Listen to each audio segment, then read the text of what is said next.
Hi everyone. तो चलिए, पिछले क्लास में हम लोगों ने क्या कवर किया था? 1773 का रेगुलेटिंग एक्ट। 1773 का रेगुलेटिंग एक्ट।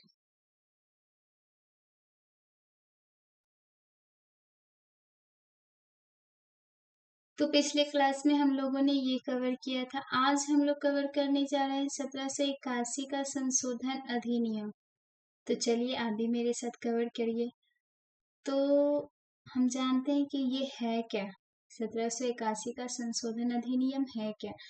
तो ये बंगाल जुडिशरी एक्ट है, जो 1781 में बंगाल में जो आया था। जुडिशरी एक्ट कलकत्ता में यही एक्ट है। तो इसका मुख्य उद्देश्य क्या था? 1773 के रेगुलेटिंग एक्ट के संबंध में अधिक स्पष्टता लाना। ये जो एक्ट पारित होकर ब्रिटिश इंडिया से आया था, ब्रिटिश सरकार ने जो भारत पर कंपनी पर रेगुलेट करने के लिए पारित करके भेजा था, उसी के बारे में स्पष्ट रूप से बताने के लिए ये 1781 का संशोधन अधिनियम उसने पारित करके भेजा। ये क्यों करके भेजा? अब मान लीजिए कि ये भारत है, ठीक है, ये भारत है और यहाँ इंग्लैंड है, ये समझ लीजिए। तो इस देश के लिए कोई कानून बनाकर, ये 7 समुंदर पार है ना, कोई यहाँ पहले से उतनी जानकारी है इसके बारे में कि यहाँ कौन से धर्म, कैसा समाज, कैसी परिस्थितियां हैं, कैसे लोग हैं, कैसे कौन से हिसाब से चलते हैं। तो अनजान देश के लिए कानून बनाकर भेजेगी तो कुछ तो गलतियां करेगी ही। तो इसने पहला 1773 का रेगुलेटिंग एक्ट कंपनी को रेगुलेट करने के लिए पारित करके भेजी थी ब्रिटिश सरकार ने। तो इसी के बारे में अस्पष्टता एकदम साफ शब्दों में लिखकर 1781 का संशोधन अधिनियम भेजा, इनकी खामियों को स्पष्ट करने के लिए कि क्या है क्या नहीं। तो यही है। तो कंपनी के पदाधिकार अपने पद के दायित्वों के निर्वहन के दौरान किए गए शासकीय कार्य के लिए सुप्रीम कोर्ट में जवाबदेह नहीं है। इसमें ये साफ लिखा गया कि ये जो 1773 का रेगुलेटिंग एक्ट है, 1773 का, और बंगाल का गवर्नर जनरल कौन था पहले? पहला वॉरेन हेस्टिंग। वॉरेन हेस्टिंग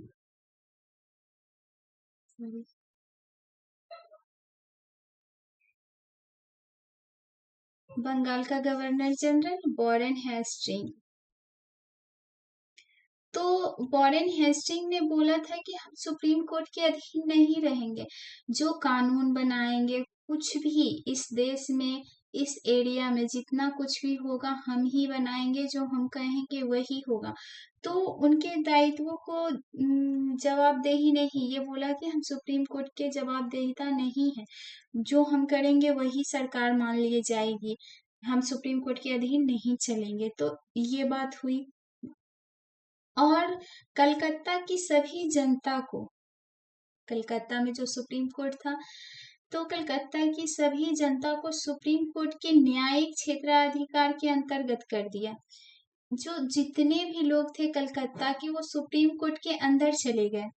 उनमें क्या, उन क्षेत्र में क्या होगी, कौन से कोई भी चीज, तो ये सुप्रीम कोर्ट फैसला करेगी। तो सुप्रीम कोर्ट द्वारा आदेश लागू करते भारतीयों की धार्मिक और सामाजिक परंपराओं को ध्यान में रखना चाहिए। सुप्रीम कोर्ट ने धर्म के हिसाब से कानून बनाना शुरू किया कि हिंदू धर्म के लिए कौन से कानून होंगे, मुसलमान धर्म के लिए कौन से कानून होंगे। उनकी सामाजिक परंपराओं को ध्यान में रखते हुए कानून बनाने का निर्णय लिया सुप्रीम कोर्ट में, जो कलकत्ता में स्थापित थी। तो सरकार द्वारा नियम कानून बनाते हुए समय भारतीय सामाजिक धार्मिक पृष्ठभूमि को भी ध्यान में रखना चाहिए। जो सरकार सुप्रीम कोर्ट का आदेश है कि जो भारतीय हैं उनके धार्मिक और सामाजिक परंपराओं को ठेस ना पहुंचाया जाए, यहाँ के धार्मिक परंपराओं को ठेस ना पहुंचाया जाए, इनके सब कुछ लेते हुए धर्म के हिसाब से, समाज के हिसाब से लेते हुए कानून बनाया जाए। ये थी सुप्रीम कोर्ट का आदेश। तो यही हुआ। उसके बाद गवर्नर जनरल और उसकी काउंसिल द्वारा बनाए गए कानूनों को सुप्रीम कोर्ट के पास पंजीकृत कराने की आवश्यकता को समाप्त कर दिया गया। ये जो गवर्नर जनरल था, ये बोला कि जो काउंसलिंग है, जो कानून बनेगा वो हम सुप्रीम कोर्ट में नहीं जाएंगे पंजीकृत कराने, हम आवश्यकताएं ही नहीं है, हम ही कानून है, हम ही सरकार है, हम ही सब कुछ है। सुप्रीम कोर्ट के लिए हम वहां कुछ नहीं जाएंगे, कोई पारित कुछ भी करवाने के लिए।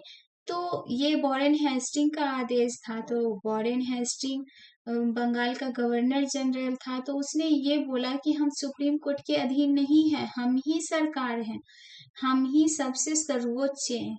तो ये हुआ 1781 का संशोधन अधिनियम। हमने ये कवर किया अभी। तो अभी हम कवर करेंगे इसके बाद 1784 का पिट्स इंडिया एक्ट। तो चलिए अभी मेरे साथ कवर करिए। इसके बाद हम जानेंगे कि 1784 का पिट्स इंडिया एक्ट है क्या। तो चलिए दोस्तों, तो 1784 का पिट्स इंडिया एक्ट हम जानते हैं। अब इसके बाद कि 1784 का पिट्स इंडिया एक्ट है क्या। तो पिट्स इंडिया एक्ट का नाम इंग्लैंड के प्रधानमंत्री विलियम पिट के नाम पर रखा गया। ये जो पिट्स है ना, ये पिट्स इंडिया एक्ट, ये विलियम पिट के नाम पे आया है। ये ब्रिटिश इंग्लैंड के प्रधानमंत्री थे, उन्हीं के नाम पर ये पारित होकर आया। तो इसका मुख्य उद्देश्य क्या था? 1773 के रेगुलेटिंग एक्ट की कमियों को दूर करना। ये 1781 का तो स्पष्टता करना था, ये स्पष्ट कर रहा था। 1781 में स्पष्ट कर रहा था कि 1773 के रेगुलेटिंग एक्ट में है क्या। आइए 1784 का पिट्स इंडिया एक्ट ये है कि उनकी खामियों को दूर करने के लिए आया है। 1773 का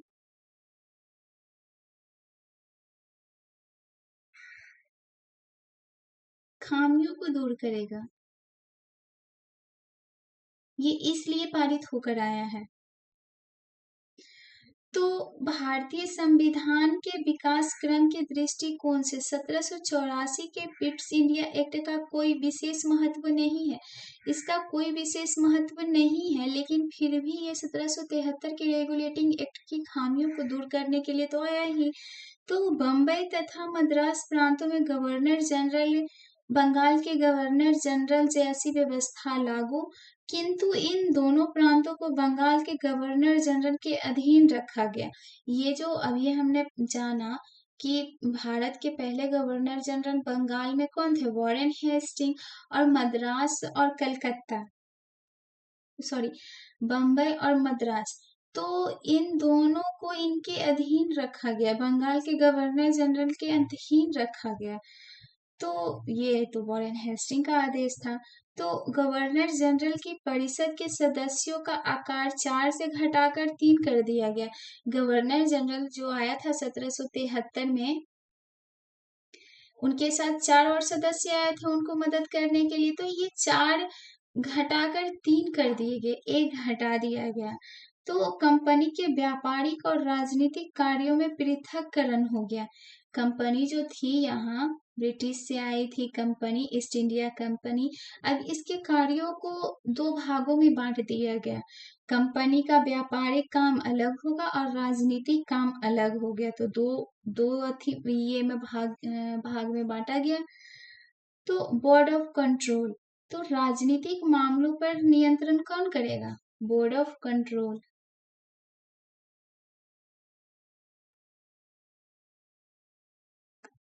बोर्ड ऑफ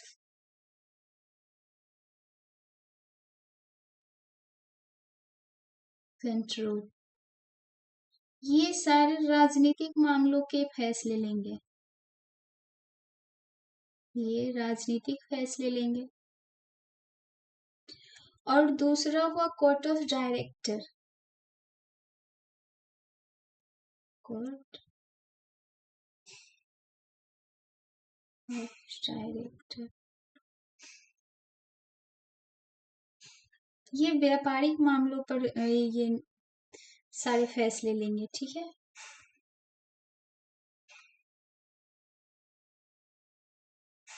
तो 1784 के पिट्स इंडिया एक्ट में तो ये दो काम हुए। पहला तो कंपनी का दो भागों में बांट दिया गया, काम पृथक्करण किया गया कि कंपनी का राजनीतिक काम बोर्ड ऑफ कंट्रोल संभालेगा और व्यापारिक काम कोर्ट ऑफ डायरेक्टर। तो ये हुआ। तो पहली बार कंपनी के अधीन क्षेत्र को ब्रिटिश आधिपत्य क्षेत्र कहा गया।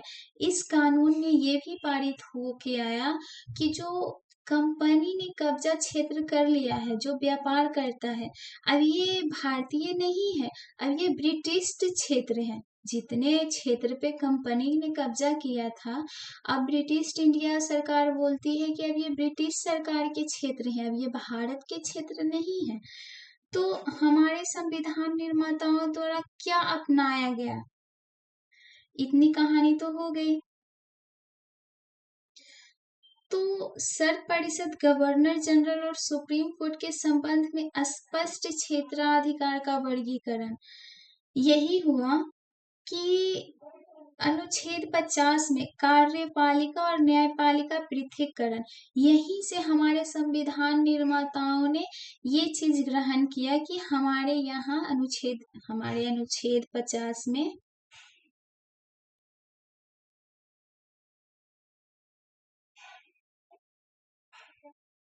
यहीं से जो ये 1784 का पिट्स इंडिया एक्ट पारित होकर आया, तो इसमें पृथक्करण किया गया कि बोर्ड ऑफ कंट्रोल भी होगा, कोर्ट ऑफ डायरेक्टर भी होगा, व्यापारिक काम ये संभालेगा और राजनीतिक काम ये संभाल।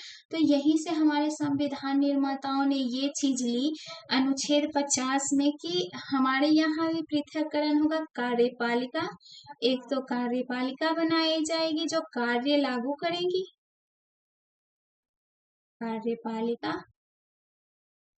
और दूसरी न्यायपालिका जो फैसले सुनाएंगे।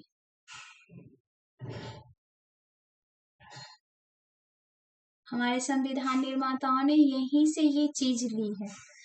तो आज हमने ये जाना 1781 का संशोधन अधिनियम और 1784 का पिट्स इंडिया एक्ट। तो आज हम यहीं तक कवर करते हैं, अगले क्लास में आगे कवर करेंगे। Thank you, bye.